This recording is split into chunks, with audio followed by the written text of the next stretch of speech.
Tim, Hey, what's up, Michael? hello. How are you this evening? I'm good, man. Real good. Timothy. Tim Moth. You ever try to go by Timothy instead of Tim? No, I never tried. Oh. No, never. Always a Tim.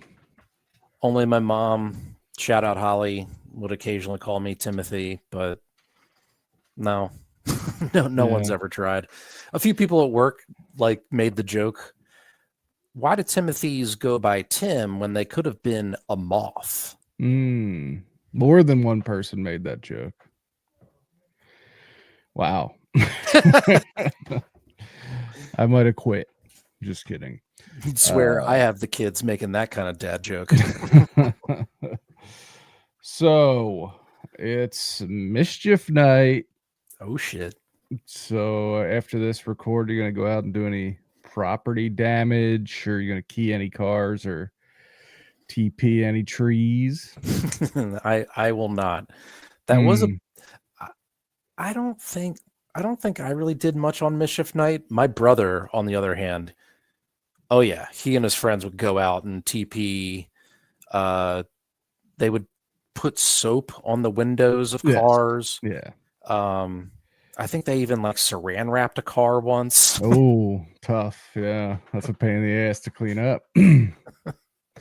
Yeah, I went out 1 year with my friend Chris, who lived across the street, and his mom, and we wrote in soap on some car windows like Happy Halloween and stuff like that. And all right, that's harmless. then the next year, I think Chris and I went out on our own. We walked around the block with a roll of toilet paper in our hand, but we were too afraid to pull the trigger, except maybe on my own house and maybe his house.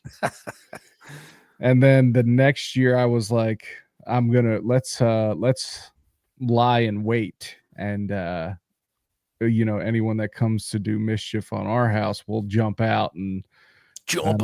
Yeah, I don't know, get into a physical altercation or something. So we sat in costume next to my front door, as still as possible, as though we were, stuffed dummies waiting for nobody to ever come. And it was cold. And then that was about it for me. That was our run of mischief nights. But this is a neighborhood where that doesn't really happen. And quite frankly, Halloween doesn't really happen. I don't know why. It's like a very good, well laid out neighborhood for trick-or-treating and exercise, because there's a hill. Maybe it's the hill. The hill scares people, but no one ever comes around. It's sad when new people move into the neighborhood and they get so excited for Halloween and they sit out and they got the whole thing set up and no trick-or-treaters come. And we have a shit ton of kids in the neighborhood. I see them at the bus stop, but I guess they all go elsewhere, which we will be doing this year because I don't know. That's what we're doing. So, yeah, Mischief Night, I guess, is more of a television thing, right? Not like a thing that really happens that I know of. Thing on TV anymore? It might just be a thing in the past. I don't know. I mean, even aside from Mischief Night, when I was in high school, we would go and fork lawns, grab a whole shitload of plastic forks and just stick them in somebody's lawn. Nice. That was always fun. Yeah, people you knew normally, or just random jag-off? Nah, we wouldn't do it to people that, that we had a vendetta against or anything. No, it'd be a friend that would laugh at it. And then secretly be pissed because their dad made him go out and clean it up. He went out to mow the lawn in the morning and started running over forks. Came in and screamed at him. Did you ever play the classic Ding Dong Ditch? Oh, hell yeah. Dixie? Yeah. Oh yeah. It was easy for me because I was very fast. So yeah. I could book it. By the time you answered the door, I was on the next block. And Uh, actually, there was a I don't want to throw my dad under the bus, but there was a couple times around Christmas we would go around, and those lit up like wire reindeer, we would go and like mount them so they were fucking. Oh yeah, you and your dad would do that? Yes. That's very funny. I remember one time I went over to a friend's house, and it wasn't a friend I hung out with all the time. We were mostly friends at school, right? But this time I went to his house, and then we met up with another kid in his neighborhood who I used to go to like elementary school with, right?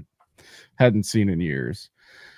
And we're all walking around the neighborhood, bored. I remember the kid who I went to or elementary school with, who I hadn't seen in years, was telling us that the next day his dad had to go to like sensitivity training or something at work, No. for making homophobic comments. Oof. And his dad was like, I'm gonna tell him it's Adam and Eve, not Adam and Steve. And I was just like, yikes. Not cool for a grown-up to be talking like that. But anyway, so we decide to do a doorbell Dixie, as we called it around here, on a girl that we went to school with, right? So we ring the doorbell and we run across the street and duck behind a car, and we hear the door open, and we hear a man screaming and cussing, right? And then he starts walking toward us, like on a beeline, so pissed. And he gets to like the middle of the street and starts looking around, and we're like huddled behind this car, shivering, and he's like cussing and shit. Turns back around, doesn't see us. We hear him get into his car, slam the door, and peel off down the street. So obviously we just book it the other way. Going through yards, staying off the street, get back to the house.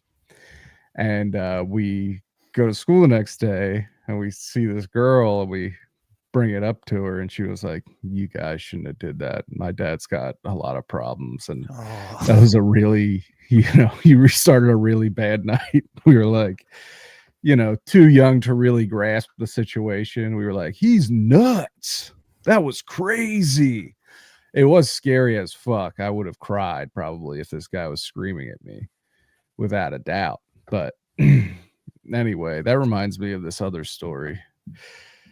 Hang on to that though. Like when you were, after he peels out and you're like booking it through yards and shit, like how hard is your heart pounding? Dude, and by the time you got back, were you like, dude, that was so rad, we're like fucking ninjas? Like no, we got back, went inside, and we're like like turn the lights off, like fucking, it shook us to the our FBI core. is coming after us. Like just hearing this man open his door, scream at the top of his lungs, like, oh man, I didn't think people got this pissed about doorbell Dixie. Doorbell. I mean, it wasn't night, but geez, it wasn't like midnight.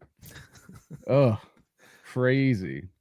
That actually reminds me of two stories. Okay, here's one. This is like, I'm embarrassingly old for this story. I'm in my 20s, for sure. Early 20s.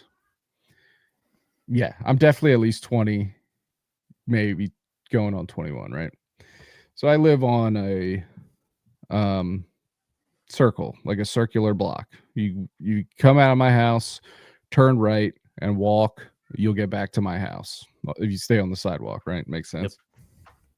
Yep.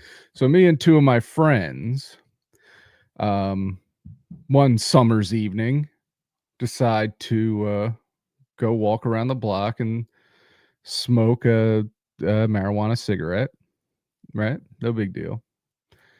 So we're walking around, hitting it, passing it back and forth, laughing. And I'm not kidding you. I'm not exaggerating. We get 85 to 95%, like three at most houses away from my house around the block, like 75%. I'm going to say 85% we finished the circumference of the block, right? Someone across the street just so happens to randomly open their door and come outside. Not to see us, that I, putting this together later, but two of us panic, Of course. turn around and sprint top speed all the way back around the block. If we would have sprinted forward. Yeah, not the 25% home. No, I'm saying not the 15. Like, if we would have sprinted forward, we would have been in the house in 25 seconds. But we turned around and sprinted full speed up hills, down hills, around the entire block. The whole way, I'm like flipping out in my head, like hearing sirens in the distance and thinking this guy smelled the weed, called the cops, and they were on their way.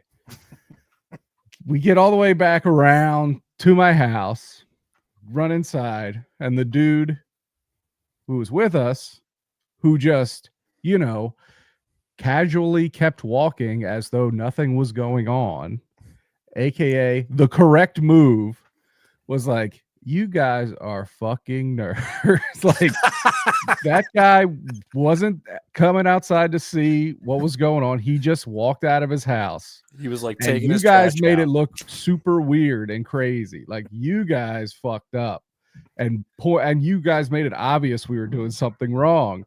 You should have just kept it moving, kept it cool. But at that point in my life, that was not something I had the ability to do. So that's another story of me horrifiedly sprinting at as fast as I could, and I was a hockey player. I wasn't a runner. So it was, very embarrassing, especially for being a legal adult.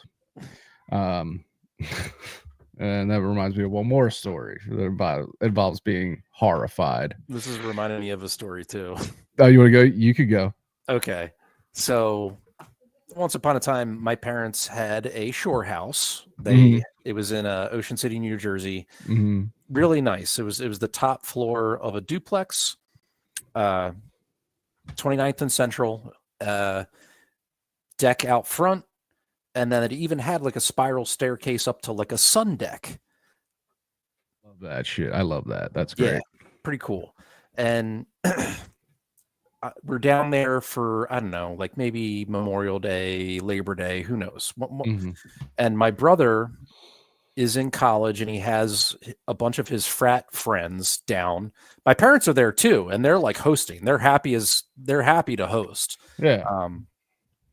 But I'm there as like a high schooler, just so pumped to be hanging out with my brother and his cool, quote unquote, cool frat boy college. Frat boys. Yeah. Yes. And they're of age, so they're drinking, we're having a good time, and it might have been my idea, I don't know, but we decided to start filling water balloons. And from that top sun deck. And this is later. So like pretty much down Ocean City, like past like 9-10 o'clock. I think the boardwalk closes around like 9 or 10 o'clock. So after that, there's not a lot of traffic. Mm-hmm. So it's kind of after that time that, and Ocean City's not a party town, so the bars Totally. aren't up. It's a family town. So a car is coming by like maybe once every minute, and from that top sun deck, we like a car would come by and we'd launch a balloon and try to hit it, obviously. But also the way that deck was, not only on the top sun deck, but even the regular like regular deck, there was like this I don't know what to call it at the bottom, but just like this barrier and then railing. So if you just drop down on your stomach, anybody on the street cannot see you. Yeah. So we would launch balloons, hit cars, and then all just drop down. And, like, some cars would screech on their brakes. Yeah. Some cars would just say whatever and just keep driving, put on their Yeah. windshield wipers. But like, there was even one guy that like screeched on their brakes, got out of the car and like looked around, had no idea what the fuck just happened because we were all just down on the ground. Finally, this car's coming down, and myself and I think two other people launch balloons at this thing. And as balloons are in the air is when we see the sirens on top of the car. No, it wasn't like a typical cop car. It was like a older Ford Bronco cop car, and we fucking douche this thing. Oh no! We all drop down. And he immediately stops and he's shining his light like without hesitation. Yes. Knows where the fuck it came from. He's shining right at our house. Looking at the deck. There's beer bottles fucking everywhere. One of my brother's friends had been in the bathroom and he came out as this is happening. And he plays like opposite of you. He plays it as cool as a cucumber. Yeah. And he's like, "You guys know anybody throwing water balloons around here?" And my brother's friend is like, no, I don't know what you're talking about, officer. We're just hanging out here having some beers. And he went on his way, and that was the end of it. Oh, thank God for that guy. Wow. He also looked ridiculous in like this big straw hat, and he was very drunk. Yeah. Oh, it's man. a dry town too. He could have got shot by that cop for drinking beer. Thank God he did. Jeez Louise. That's so like the feeling of after it's in the air and then you see the most helpless fucking feeling. Shit. No.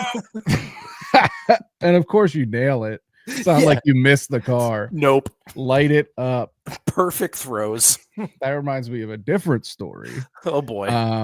This is high school. It's like senior year.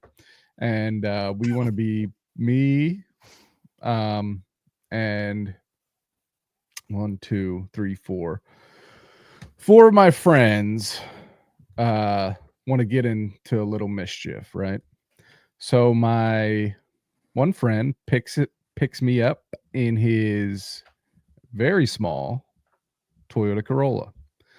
Now, so there's 3 boys in the back, 2 boys in the front, jammed in there, right? And inside the car, we have super soakers. You know, we've got a big bucket of water balloons. And we're driving around looking for some action, you know, to fuck shit up. And we drive around a lot and we don't really see anything. And we're not that bad at kids. So it's like, we don't really do it or really want to do it, and nothing happens. We don't find anything. But then we're just driving up Pennell Road and we pass a Wawa that's no longer there, and we're fucking moving 40 miles an hour driving, and my friend in the passenger seat just turns and whips a balloon out, like just without even looking, and it flies perfectly through the air, lands directly into a convertible that looks like it's right out of the fucking movie Fast and Furious. Like there's like 2 cars parked at like the end of the parking lot so everyone could see them, that were all fucking souped up and done up to look cool. And this fucker throws this thing out and it goes directly in. And right away, I see the car pull out and start to follow us. And I'm like, shit. Oh no. So it's like, oh shit, they're behind us.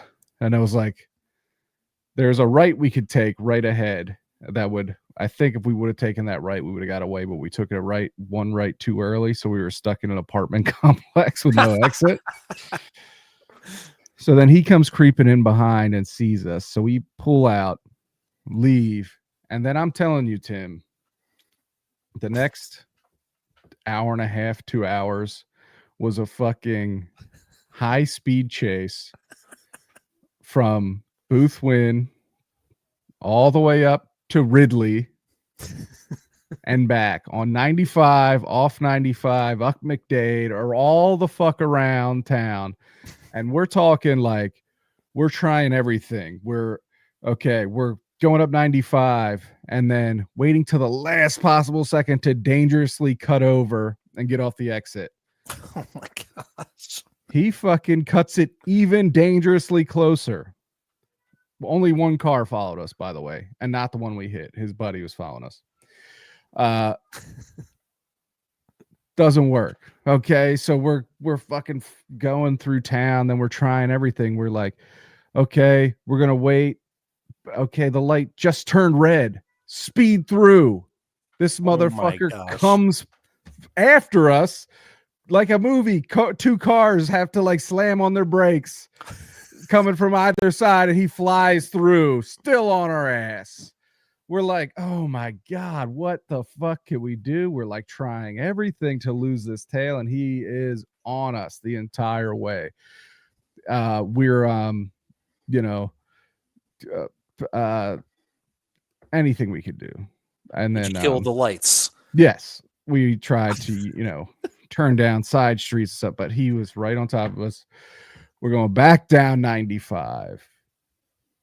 Tried the same exit shit again, even closer. Doesn't work. Now we're driving back through Chai. And guess what? Now the second car joins the chase. Oh my fucking God. So now these fuckers are trying to box maneuver us in, one in front, one behind. My friend darts off the road, goes through a field, right? It's sliding all over the place, dirt all over the windshield wipers on, wiping off dirt. We're sliding all over the place. We're certain we blew out a tire. Get back on the road. Nothing. Tires are fine. Okay, fine. Whew. Does it again. Now we have to go up an embankment, squeak past a telephone pole, barely make it through. Keep going. At one point, he's flying up the road. He's like, I'm just going to cut the wheel. And we're like, you're going to kill us all if you do that. Do not do that. We don't know what to do. We're out of options. We call 911. Oh, my God. We're like, my friend next to me is like, we're being chased. We're in a high-speed chase. Oh, my God. And the lady's like, all right, why are they chasing you? And he's like, I don't know. He's like, what should we do? Should we go to the police station? And the operator was like, no, there's probably not anyone there. So we're like on the phone with the police station. We're back on Pennell Road, like right around where the chase started. We see a cop coming towards us, slowly. So we pull over in front of him, start flashing our lights and honking. Get out of the car, like, officer, we're being chased. Then the guys that were chasing us get out of the car. One guy in each car, two guys. And mind you, I told you we were 5 deep. Yeah. So we could have, if things had to get physical, 5 versus 2, we could have done okay. You know what I mean? And the guy whose car we hit was like, just pissed. Obviously, he's like screaming, like, this is a brand new car. You think this is a game? That's what we kept saying to each other later. Like, he said, you think this is a game? We thought that was very funny. And then the other guy that gets out of the car is someone I know because I played hockey with him. Oh my gosh. And I saw him. And I was in the back seat, like probably white as a ghost, but so relieved that the cop was there. You know what I mean? And was just like, Frank, sorry. And like he looked over at me and saw me. It's like, what the fuck? Pissed. Both pissed. And so the driver, all 3 drivers were there talking to the cop, right? And the cop was just like, okay, all 3 of you, just everyone go the fuck home. Yeah. Okay, I don't want to see any of you again tonight. Get out of here. Which is very lucky for us because we did have a car full of, water balloons and shit. Like we were guilty. But the cop was just like, all right, it's over. Get out of here. So we all three of us just casually drive off, all going the same direction. And everyone just goes home. But it was as you like right before you get in your cars, you're like, so do you guys want to like go to Tom Jones together? Yeah, you guys want to hang out or want some blue ribbon specials? But like in retrospect, we were such assholes to throw the balloons, such pussies, and then ultimately snitches for going to the cops. Like losers across the board. But you know, we didn't get beat up. So that was great. And most of the chase was 5-on-1. So it was one guy. Yeah. Now, like if I were in your shoes, like, yeah, I mean, I would huck a water balloon at a convertible. Who cares? Yeah. But now thinking about it, it's like if I owned a convertible, now I wouldn't be just like hanging out, flaunting my car like a total douche nozzle. Yeah, we're not in Happy Days. We're not, you know. Right. But still, if I just was like parked at Wawa going to grab a hoagie and some jerk off hucks a water balloon into my convertible, yeah, I'd be super pissed. Super pissed. Fully right to be pissed. They're probably chicks saw it. He's probably humiliated. I think we broke his turbo meter or some shit. I didn't like, and it was such like the throw was like the play probability was probably like 99% failure. Right. And somehow it completed. Harrison's here. What's up, Harrison? Was there also a separate incident with super soakers? I'm gonna say likely. Those were they were not that I was not involved in. I was kind of a pussy, so I didn't go on these adventures much. But yeah, they probably did some bad boy stuff with the super soakers. But that was like such real fear during that entire saga. It was like Jesus H. Christ. Do you think that's like CKY Jackass influence to do that? 100%, dude. Yeah. It was like, I mean, this was years after. Like, there was a period of my life, like I'm talking like 8th grade, where like when first of all, it was Tom Green. Tom Green was the shit. It was the funniest shit in the world. I would get yelled at for how hard I was laughing at Tom Green. And he was out there in the wild fucking with people. Weird, dumb shit. Yeah, exactly. Yeah. And then Jackass came out. Now, I'd never seen CKY because I wasn't cool enough to go to skate stores and get tapes. But Jackass immediately became my entire personality. I was like, Bam Margera is the coolest man in the history of the world. I want to be Jackass. And me and my friends made fucking Jackass tapes. Like, they explicitly tell you not to, but we did. And I would love to see some of those tapes. I mean, it's probably deeply embarrassing. All our voices are probably super high because we're little kids. But anyway, so yeah, like, and then this is later in high school, but that effect was still there. And it was definitely Jackass style shenanigans, fucking around, just like being jackasses. And that, like, for the most part, they would like fuck with themselves, but sometimes their videos, they'd just be out in the wild doing crazy shit. Yeah. I remember the first Jackass movie, and this might be something that I don't remember exactly correct, but in my head it's correct. And that makes me laugh when I think about it at night when I'm trying to go to sleep.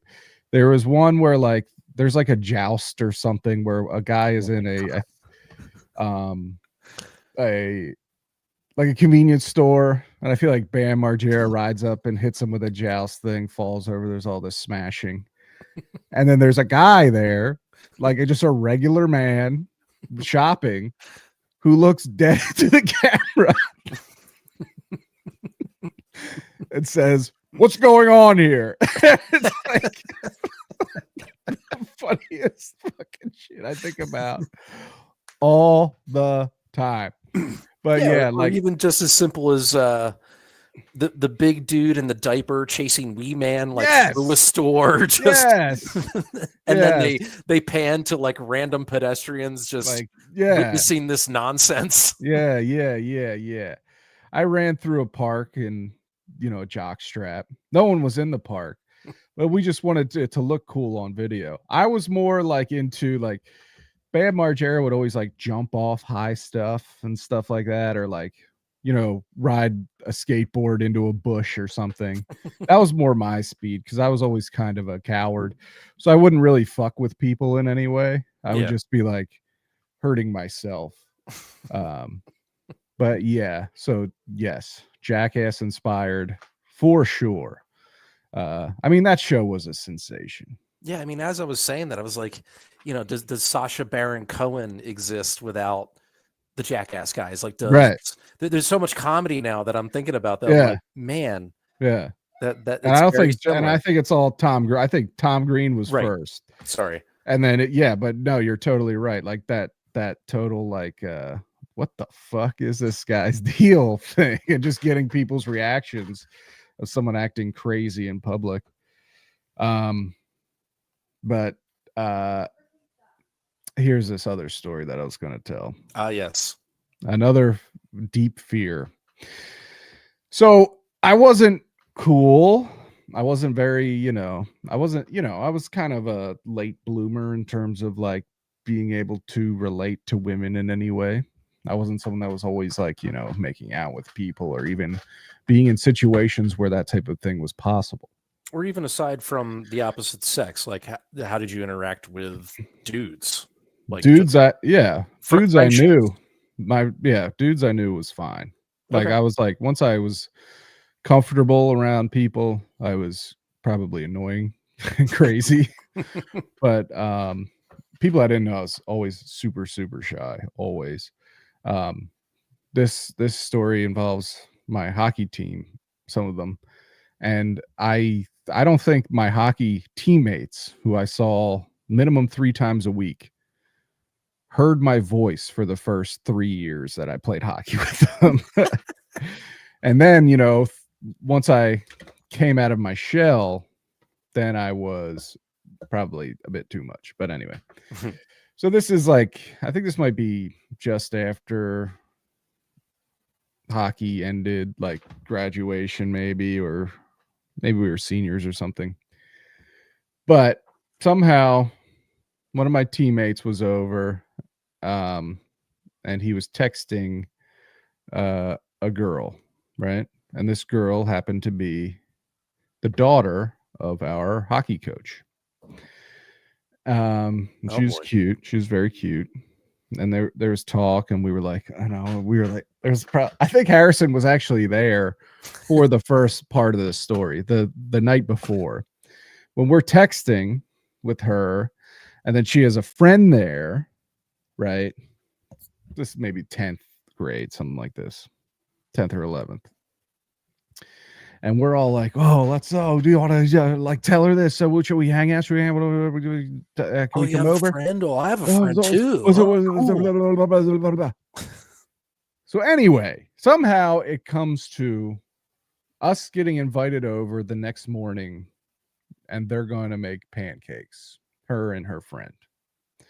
Okay. I already love this. Like not let's go out at night to the mall, the Nope. movies, Nope. nifty 50s, like None of shit that you did at that age. None of No, that. let's go in the morning to make pancakes. Bright Go and ahead. early. I immediately go up to the bathroom, take my father's beard trimmer, and shave my pubic area and catch my sack skin in it. Nice. Cut that open. So that's a good start to the situation. Next morning comes, me and my teammate don't have a car, can't get there. So we call up another friend who was not there this night, but we explain the situation. The 3 of us are going to go over to this chick's house while her parents are away. There's two chicks there. They're going to make pancakes, and then we're going to see what happens. Okay. The numbers are off, but we're all young and dumb, fucking the biggest idiots on earth. We head over, park around the side. Now it's made very clear we're not supposed to be here. Her dad's away. Boys are not allowed over without supervision. So we come through the yard, sneak in the back door, and we're in the kitchen. You know, everyone's getting comfortable. It's winter time. We take off our jackets, whatever. We're chilling, hanging out. Pancakes are torched when we get there. Disgusting. We're not there for that anyway. So we're hanging out, and it's like, oh, why don't you show us around the house? Right? Go upstairs. Good line. Good line. I like it. Start looking around, looking all the bedrooms. Then the girl gets a concerned look on her face and kind of walks away. And then we're in one of the rooms, right? Comes sprinting back into the room, death in her face. My dad's back. You guys got to get out of here. What? I didn't know this was even possible. You made it seem like there was no. Immediately, fuck, okay. Sprint out of the house. Do. We run, okay, down the steps, past the front door. As we run past the front door opens. We're running through the kitchen, out the sliding glass door. We hear, and this coach was a big motherfucker, a huge dude.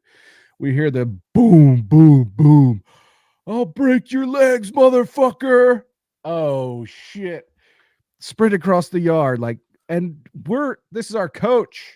He could recognize you. We got our hoods up, like hiding our face. My teammate and I get into the back of the van, dive onto the floor, and we're down there hidden. Our friend is outside the van, frantically tapping his pockets, and he said, "Oh, fuck, I forgot my jacket." We're like, "Fuck your jacket, dude. Let's go. I'll buy you a new jacket." He's like, "My keys are in the jacket." Oh, no. Oh, so he like runs back across the yard, starts like goes up to the sliding glass door, looks in, sprints back, gets faster than I've ever seen him run in his life, opens the back door, dives on top of us. Now the three of us are hiding in the back of the van, and we peek up and we see this big motherfucker stomping across the yard. Oh, shit. This guy, and he is pissed, and it looks like he has a gun. I don't think he did, but in our mind, he had a shotgun. Of course. The fucking sliding door opens, and he sees me, and he sees my teammate, and we're just like, "I'm sorry, man." Hey, buddy. And like, yeah. And immediately, I recall not a look of anger. The anger had dissipated, but a look of sadness and disappointment. And it was like, in the moment, I was kind of like, "Oh, thank God he's not mad anymore." But it was like, totally like, "Oh, what are you doing, guys? What are you doing here?" And I'm not proud to say, but he asked, like, tell me, did you guys, like, were you invited over here or what? Did you? And we, hand to God, I'm being honest here, folks, threw those girls under the bus. I mean, like, they told us to come over. We didn't know. Total, again, a theme in my life, cowardice. But left there, like, the three of us shaking, you know. We didn't really smoke at the time. We weren't even 18, but we got my friend to go into a store that we know sold cigarettes to underage people, and got cigarettes, and went to a diner, and just were like, just like, you know, the Coffee and adrenaline was cigarettes, leaving our baby. body, like Yeah. just totally like, holy shit. We'd like take a drag of a cigarette and be like, because we didn't smoke, but it's like, this is somehow making me feel worse. But anyway, just like, and that was like that feeling of deep fear stayed with me for so long. That was like, yikes, you know, you try to be a slick guy and it does not work. But then what happened with, like, you know, him being your hockey coach now and knowing that you were trying to, you know, have relations with his daughter? Right. You know, I feel like the girls got in trouble Mm. and then that was kind of it. I think, you know, I think that may have been like just after he stopped being our hockey coach or something. Okay. So it wasn't like a situation where we'd have to go to practice and see him and he'd bag skate us and That's what I torture was us, you know thinking. what I mean? So that was off the table, luckily. But still, that whew, man, even telling the story now, it's like that feeling of my dad told me you gotta go, like that instant panic and like fucking running. Good times for young idiots. I don't think I ever got, like, pushed out the door, pushed out a window because, like, mom and dad came home. No. Yeah. Me neither, except for that time. And nothing that was one even time. happening. And realistically, nothing was going to happen. They were just bored. Like we weren't, it wasn't like there was going to be no relations whatsoever. They're not interested in us, but That's not true. I mean, at that age, if you're hanging out with the opposite sex, just you guys, like that, there's an interest. It might have not been you. You might have just been along for the ride. It might have been coach's yeah, daughter and your friend. Who knows? probably. But thank you for saying that, Tim. You know, they weren't repulsed by it. Because one time, my friend and I, the driver, had a bottle of I remember this, I'll never forget it. Had a bottle of like raspberry whiskey. And this chick we knew wanted it and was like, "Hey, we're trying to drink tonight. Can we get that that whiskey? Or not whiskey, vodka, sorry. Raspberry whiskey sounds horrid, but it was raspberry vodka." I wasn't gonna question it. I was like, he knows booze. I'm not gonna question him.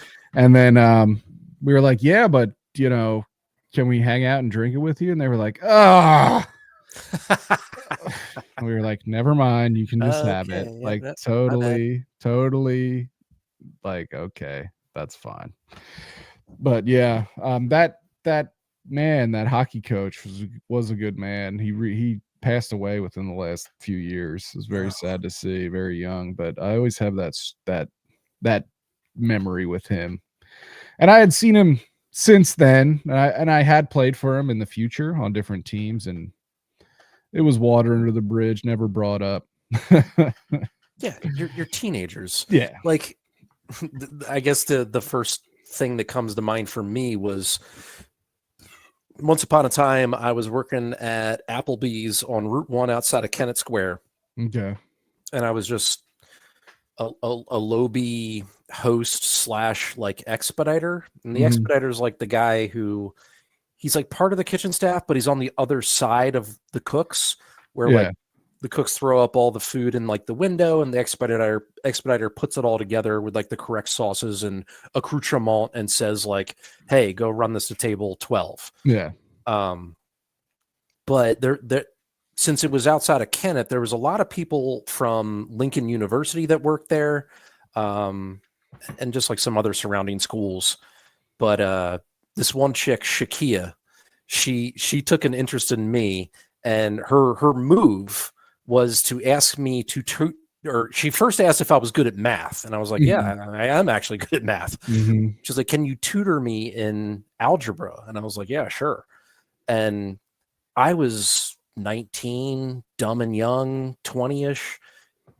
I didn't realize that was her flirting with me and asking me to like come over and like make out. So I went over to her place like fully prepared. I even like brushed up on my algebra, and I go over and I'm like all business, like teaching her about fucking, you know, fractions and ax whatever. plus b a plus a 2x plus y equals 7. Solve Yeah, for that y. type That of whole stuff. shit. Yeah. And yeah, yeah, just math. And eventually it finally dawned on me, like when she asked me to come over a second time, and she asked what movies I like and what beer I like. Okay. Okay, Tim. And at the time I was like, yeah, I really like Lord of the Rings, and I think I probably said Miller Lite because I've always been a pretty cheap date. And I showed up to tutor her, and we did no math, and we watched Lord of the Rings, and we drank some beers, and we made out.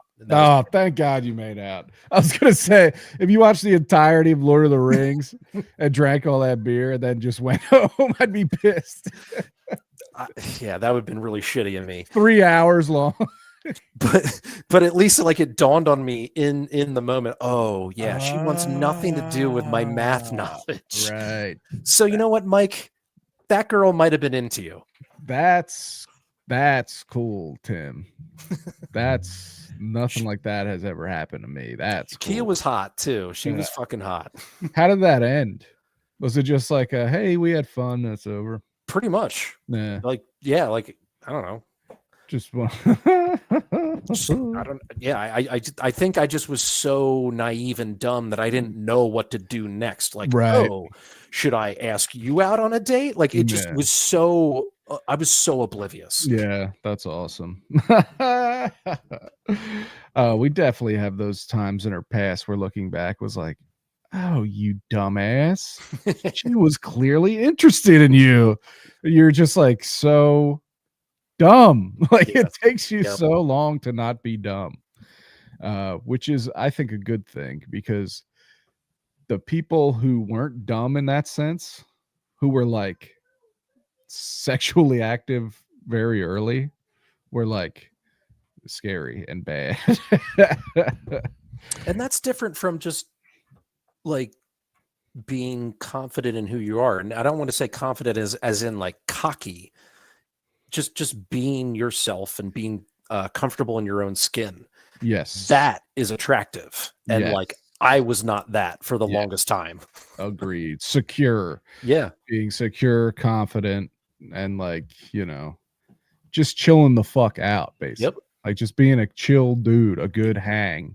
Yeah. Funny, being yourself. That's all you got to bring to the table, especially when you're young. You know what I mean? It's like, just be nice, normal, and calm it down, which is impossible to do until you click into it. This is easy to say in retrospect, that as a young man, if I would have just played it cool, I would have been, you know, different. But I just like have the ability. We've talked about this so many times, like regrets or like going back in time. I kind of want to go back in time just for like a day to just experience those hormones and emotions. And it, like, were they so insane that I was a fucking spaz and a dork, you know? Right. Oh man, I don't. But anyway, what can you do? You live and learn. Yeah. And you get like, I'm sure, I mean, we're starting to get older, right? For sure. Eventually we'll be on a decline. But I definitely still feel like I get smarter every year and more emotionally mature as I age. Absolutely. Which I think you definitely want to be. Like, I don't want to always talk about therapy, but it's not healthy to be angry with the past versions of yourself, or like angry at yourself forever being that someone that you're not now, right? You can be embarrassed about some shit you did in your past, but yeah, like grow from it. Yes, as long as like you can understand that, like, that's not who I am now. And Yeah. who I am now is what matters. It's like, but it's like, that's healthy to being like, hey, I'm better than I used to be, and I'll be better than I am now. It's not healthy to be like, man, I wish I was exactly like I was in high school. I was awesome then. Like, I wish I didn't have to do shit except fucking drink and smoke. That's an issue. Yeah, and I mean, there's plenty of times like I get what you're saying. It's like it's also just like being aware, being kind of cognizant, being just being in the moment, and like also just constantly reflecting on Mm-hmm. I can grow more. I'm not a complete product. Yes, I Yes. am. I definitely think I'm way better than I was when I was 25. I was a total fucking mess. Mm-hmm. But I'm still no saint. Mm-hmm. And there's plenty of things that you say to me about the way I treat Keenan in particular that like I think about all the time. And that's just like a good example of how that's my brain saying like I gotta evolve, I gotta constantly Mm-hmm. grow and take people's outside opinions and truly give them weight. I'm like, I love Mike. He's my friend and I respect him. So the things he says, I take to heart and I dwell on them in a good way. I don't want Yes. to say dwell like in a bad connotation. Yes. Same goes for you toward me as well. But yes, I totally understand what you're saying. Like, it's good to take stock, Totally. take an inventory of like, I wonder that thing that he said. It's like, it's always like, you're not locked in, right? You can always hear something or get a piece of advice or, see a fucking movie. Anything can, like, at any point change your perspective, change the way you think about things, which is good, it's always a good thing. As long as you don't watch like Tim Pool or Yeah. something terrible incel Matt shit. Walsh. Yes. And then if that changes your opinion, then Oof. it's like, whoops, you fucked up. But that has more to do with the loneliness epidemic, which we're not going to get into today because we're having fun, We right? are. Currently right now, October 30th, Mischief Night, Philadelphia winter sports are fun. I was wondering if you wanted to lead with sports, but I just we like to kind of hit the record button and just go with the flow and see where the conversation goes. Yeah. But you're spot on, man. Like the Flyers are fun. I think we kind of talked about this last year too, where like the Tyson Foresters, the obviously Michkov, really the whole Forster line of like Noah Cates, Forster, Bobby Brink. Like that's a fun line to watch, and that's probably their top line. And then even the defensive core with Cam York and Sanheim's like the veteran of the defensive core, but he's not even that old. Mm-mm. That guy Emil Andre, like there's some nice pieces to watch and be excited for.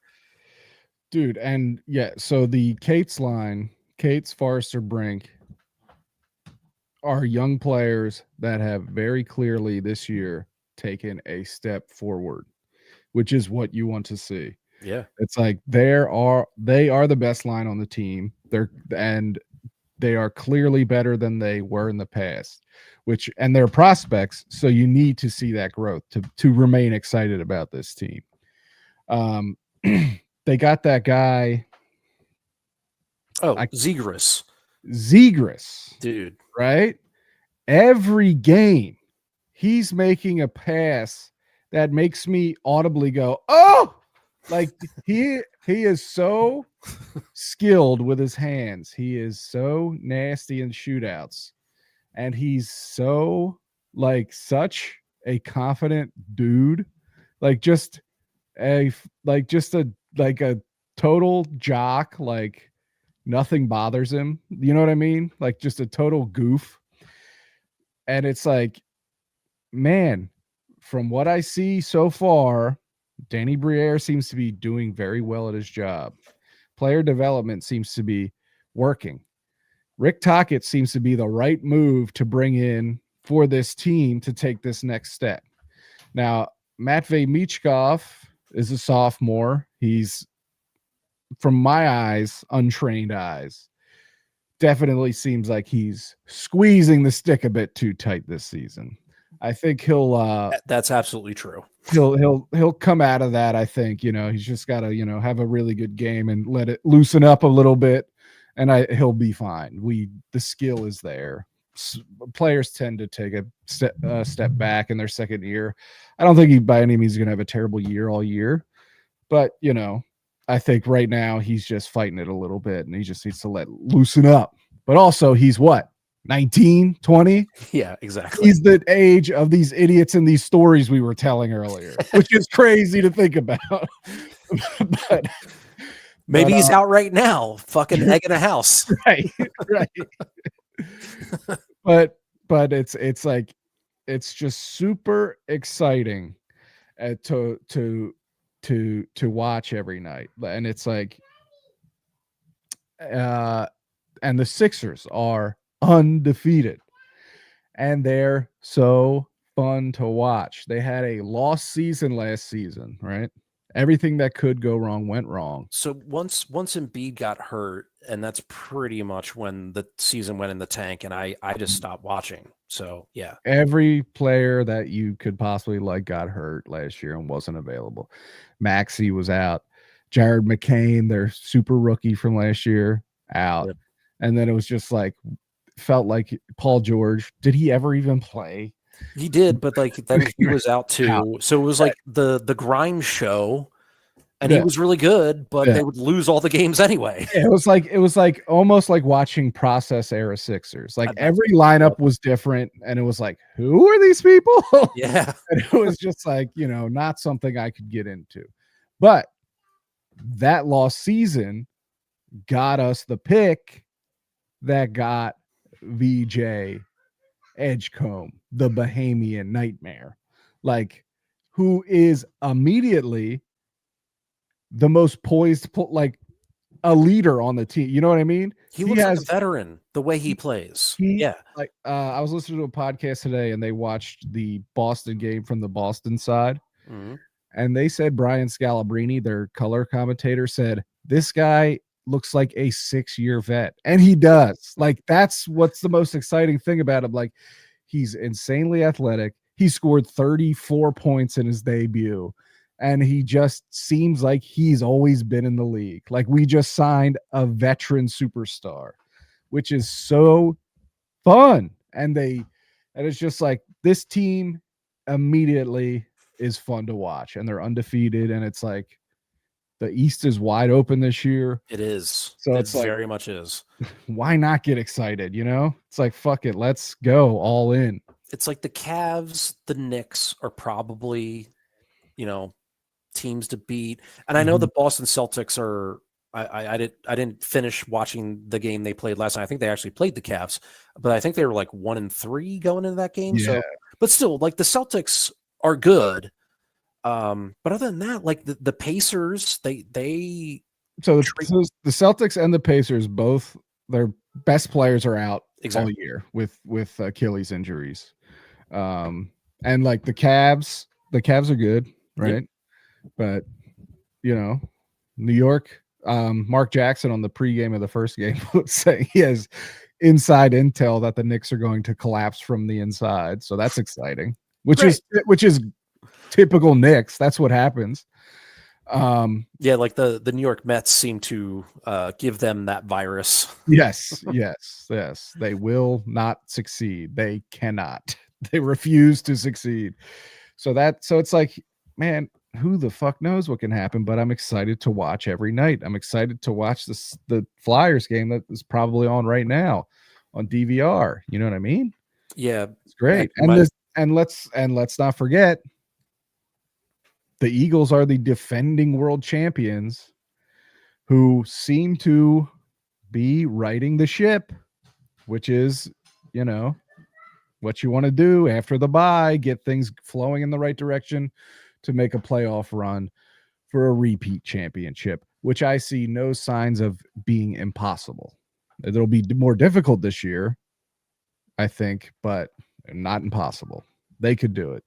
Yeah, like going back to the Sixers and Flyers though, and you're talking about like how it's exciting to see like a new nucleus of players that are young and fun and fast and exciting to root for. Because like you're saying with the Sixers, it's like with the Maxey, VJ, and even when McCain comes back and Grimes, it's like this smaller core that are like more run and gun, and it's like we haven't seen that before. And the Flyers are kind of similar in that sense. But I just want to like remind people. I heard this on a podcast forever ago, and it like really stuck with me. Where it's like progress isn't linear. Like you hope it is, especially like playing video games when you're like, well, if I play this player really well this year, well, they're going to like get better exponentially the next year because that's how video games work. And it's like, that's not how real life works. And to what you're saying about Mitchkov, like the talent is there. We saw it already last year. And this year it's been not good. It's been rough, quite frankly. And that's like the perfect example of like, yes, progress is not linear. Like you just got to give these guys time. They're human. Remember that. Yes, which is a difficult thing in the Philadelphia sports media market, as we've talked about, is like having the players have the room to not ascend in a straight line. The room to fail. And get better and be supported throughout. That's what's so frustrating about being a part of this fan base to me personally, and a part of the me and like in this media market is just like, dude, like certain players get a pass, but it's like so many players need to be perfect all the time or we're tough fans and we're on your ass. It's like, do you at your job, is that how you succeed? Like if someone's on your ass every time you make a misstep, that's how you get better? I don't know anyone that succeeds like that. It's like, I mean, the amount of times I forgot to ring in an appetizer and the customer had to remind me. Right. And be like, you completely suck 100%. Your life is worthless. Like every mistake you make is you, and the good stuff you do doesn't count. Yeah. And like, it's not the same example. It's kind of maybe like the other end of the coin of it, where I feel like with the Sixers, we're seeing this young nucleus and these other players without the stars, because PG ain't out there either. And Joel Embiid is out there, but he's clearly not what he used to be. So I feel like fans are taking this opportunity to then fucking trash those guys. And it's like, come on, like, look, I've always been the biggest Embiid defender, but I finally have gotten to the point where it's like, I can't defend him anymore. But also, what am I even defending? The guy is getting broken down. Like he just physically can't do it anymore. So like, I don't know why I can't criticize a guy for his knees failing. Like I don't understand that. Like, criticism. It's like when I see Embiid, I see a guy who literally gave his body to the team, right? He never, when he was on the court, he may have gotten tired, right? He may not have always been in the best cardiovascular shape, but he never dogged it. He was always busting his ass. He was on the floor, and he just had very poor luck when it comes to injuries, which sucks. He'll always be, in my mind, a story of what could have been. Totally. If he had not been, because every season it seemed like something else happened. Like it was either he got hit in the face after the game was already basically won, broke his face. That was like going to be such a great run. Or it's like, oh, his knee or his, something just keeps giving out on thumb in a dude's jersey and like dislocated his thumb. Like that's not like injury prone. That's like you said, that's bad luck. And there's so many. And one thing that you can say about all the all-time greats is that they had tremendous luck when it comes to avoiding injuries. And I don't think there's that much that can be said. I mean, he obviously prepared well. He was in great shape, but it's like sometimes the shit inside your knees fails you, or you can't work out in a way that'll stop your face from breaking when it gets hit. It's just like he'll always be a story of like, man, if he didn't, he would have been the next Hakeem Olajuwon if he could have just stayed healthy. And it's more sad. And it's like now he's in this role as a, definitely at the back end of his career, but still in a limited role. He can only do 20 minutes a night at this point. Aside from the first game where he looked really bad, he looks really bad in game 1. Yeah. Yeah. But since then, in his 20 minutes a night, he's giving you 20 points. So that was something I heard on a podcast too, that I had to be reminded of like every single time he's been out for an extended period of time. And when he comes back, he's usually dog shit. Yeah. And he has to like work himself back into game shape. Yeah. And I think we're seeing that. And yes, on the offensive end, he's been good, if not like great again. Hashtag MAGA. But I do worry about the defensive end where like he always was such an awesome two-way player and could defend the rim and just like impose fear into guys. And the team is bad defensively right now. They're winning these games by like 140 to 136. That is not sustainable. So if Embiid can't be the defensive force he used to be, who's it going to be? Or is there just not that guy on the team anymore? I don't know. Right. Like, so that's my hope is like, as he plays himself into game shape and maybe loses the minutes restriction. And, if we could get a full healthy season, he may not play back-to-backs, but if we get him healthy to the playoffs in peak condition, and the stuff that's scary is like, how deteriorated are his legs and knees? Like, can he defend the rim once he gets into good shape? Can he be that force? And that's just something we're gonna have to wait and see. But I'm willing to give him the time to do it. You know what I mean? Yeah, I feel like the last time I read anything about his most recent knee injury, it was like they had to like remove more material from his knee, and it's not like that shit comes back. Right. So it's like it's just only so much cushion material in there to absorb these impacts. So I don't know. That's very worrying. But for sure. But I do like he needs some seasoning, obviously. But the center they have from UCLA can jump over the back. Bona is fucking won him the game the other night. Yes, he is a block machine. Yeah. So yeah. And I'm sorry, I didn't mean to like just gloss over your Eagles point. No. I was just saying how sports right now are fun. Yes. And I think I've been saying in our group chat quite a lot where I've finally gotten to a point of being invested, but when my team loses, I don't lose my shit.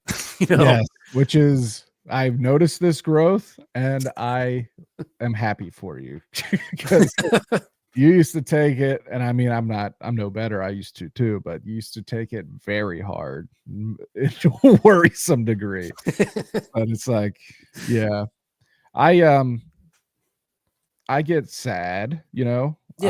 I'm definitely, when my team is out of it, I was super bummed out at the end of the Phillies season. But my first feeling is just sadness, bummed out. My guys are gone for the year. I wish these people that I watched all summer could have won the championship and my guys won, but they lost in heartbreaking fashion and I was sad. Yeah, and like it's not even about like my joy. It's about I want to watch them experience that ultimate joy because they deserve it. Like I love these guys. Yes. And so I'm bummed out for them. Yeah. The troublesome fandom is where your initial reaction is always anger. Then it's like kind of like, I don't want to sit near you at the bar if you're constantly like, you fuck you suck. Like you're really bringing down the room here, man. Like ultimately this is supposed to be fun. And like yeah, it's just like, oh, I fuck, and like I work with people that are like, oh, I hate that motherfucker. He sucks. Get him out. I'm like, stop watching sports. You're like, This is like you're bad for your health. yes, like you shouldn't be acting like this. That's These like, are your guys. Cheer for them. I got my hair cut last weekend, and that's just like a easy topic of conversation, just sports with him. Yeah. I sometimes, talk about like the latest movie I saw or whatever, but he was talking about Orion Kerkering, and he was on the correct side of that, like what happened to Orion Kerkering on the last play of the fucking season. And he was saying how people are like coming down on him and like giving him shit. And I'm like, I actually haven't heard that from anybody. So I don't know who you're hanging around with, but I don't know. He might be a WIP listener. Yeah, right. Because those fuckers are. But yeah, that's what I was like. I was like, it happened, and I was like, oh, you poor guy. Like, could you imagine? Again, what's he, 25, 26? Right. And like just being there in that moment with the weight of the entire world directly on top of your head. How do you handle that moment gracefully? And he seemed to, he talked to the media after the game and was straight up like, I made a bullshit throw. But it's like, the the weight of that moment got to the young man, right? Which is completely understandable. And it's like, my initial feeling was, I want to give the guy a hug. You know what I mean? It's like, God, that sucks. I'm so sad that this team lost. But also, it's like, I don't think the team was built for the playoffs. It's like, I think you shouldn't have to scrape together your bullpen in such a way like that. It's like, just like every game was like, well, I guess we're going to bring in this guy. It's like, I'd like to have a team that you're more confident in, but anyway, that's a whole other conversation. But it's just like, yeah, my team lost. I'm sad for them. I'm not going to like want to threaten anybody or like, it's just, sometimes it takes years to have some perspective in hindsight. I mm-hmm. think we got it pretty quickly with the Dodgers, realizing this team's really fucking good. They broke baseball. Like, I know they're losing right now to Toronto, but still, like, they're a really good fucking baseball team. And like, think of like all of the other, like all of the teams that had to fucking face Michael Jordan, like so many guys, really awesome players got robbed of championships because they just had to face the gauntlet that was the Chicago Bulls. Yeah. Charles Barkley. Yeah. Charles Barkley. Or like, in football, it was, the dark regime of the Patriots for so long. And, the Chiefs for a little bit more recently, like Niners and it happens. Like, yeah. And it's like, they didn't get embarrassed. There were a couple games they could have won. If shit could have went one way. There was one pitch in the last game that changed the entire game. But it was like, that's baseball, man. That's the way the chips fall. And it's like, they were blowing teams out.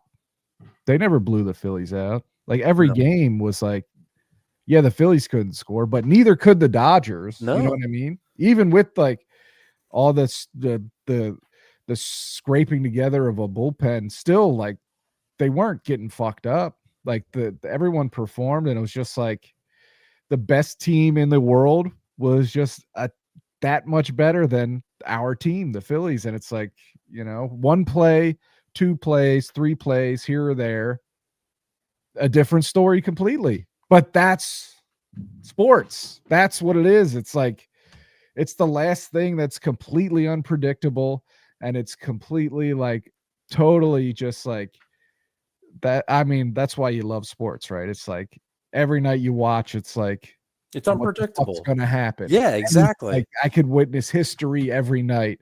And it's like, the older I get, I try to more just think deeper about it and try to like break down because every game has its own story. So I try to recognize those storylines to try to enjoy sports The on a cliche of deeper the game level. in the game. Yeah, and like, oh, well, this pitching matchup's really interesting for this reason and this reason, and like, talking to it with my wife or dad, and just trying to, overall think more deeply about things as I start to age and just want to save my brain, There's which a is better now that I stopped drinking and smoking weed, by the way. It is true. I'm happy for you, dude. You got to be more present for your kids too. I got 2 kids, damn it. Yeah. But in the office building I work at, there's a television right in the lobby at the front door that it just like runs random news. And as I was walking out, it was like a picture of like a shameful Shohei, and the headline was something about like his surprising poor performance in his start, blah, blah, blah. And I'm like, it's like such low hanging fruit. Like, this guy is such a fucking unicorn. And yes, he started the game and he gave up a home run, and then he puts so at that point it was like 2-1 for most of the game, and then right before he got taken out, he put a couple men on base. So I think his actual stat line was maybe 4 or 5 earned runs. Mm-hmm. But like, this guy is one of the best pitchers in the league, at the same time being the fucking MVP at the plate. Like, we will never, ever see this again in our lives. No. And maybe even like in 100 years. No. And like, this is the headline we're getting. And I just like, it just takes away from what you're saying, where it's like, hang on, pull it back a moment and just appreciate how awesome this dude is. Yeah. The game in which he hit 3 home runs and pitched 8 inning, 9, whatever. That is the best game anyone could ever play. That is something, unless he does it, no one in our lifetime is going to come close to doing that again. That's crazy. Like, if you wrote a script, right, and your star player did that, the script would get noted to death, be like, this is too far-fetched. This is too like impossible. This is, what is this, Angels in the Outfield on crack?